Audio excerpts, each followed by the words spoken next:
Okay, so the first thing you need to do, of course, in planting a tree is to dig a hole. The hole, of course, is very important. It's not just a hole. It needs to be at least 1.5 to 2 times bigger than the root ball of the tree. The reason for this is to give plenty of room around the tree to develop its root system. So here we are, digging this hole.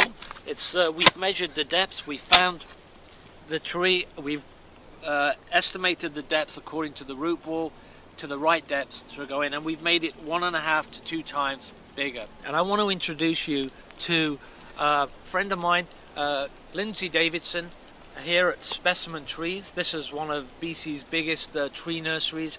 Lindsay knows everything there is about planting trees as well as the right tree to plant. So Lindsay, we've got the hole dug. Here's a tree. The important thing now is to talk about how we get the tree out of the container. Usually it comes in a container.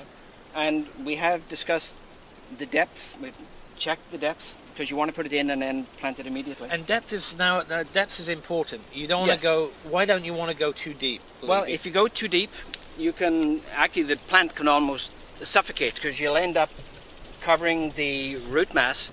It's very important to be careful how you actually take the tree out and move it around.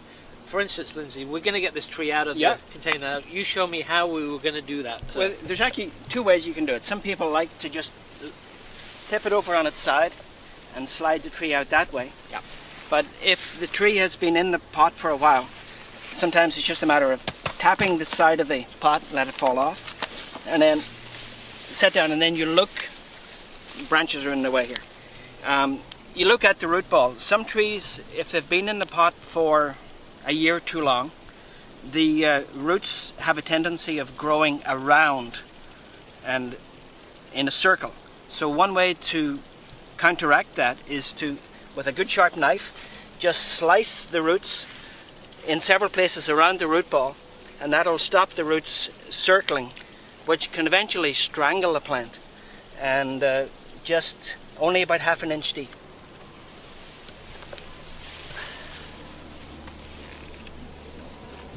That's not bad, actually. What we're going to do next is backfill with loose soil, and we're going to keep that depth. We're going to fill only to the soil level depth. So we're going to make sure that we don't make this too deep. You can build a small moat. Yeah. And I was going to talk about with the watering. Yeah.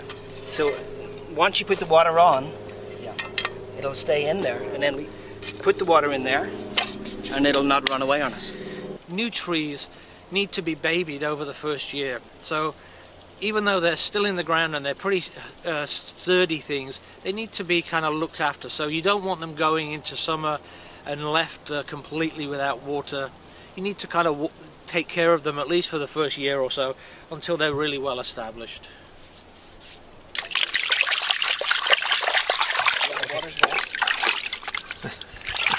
Okay, and we're going to pour this water into the hole.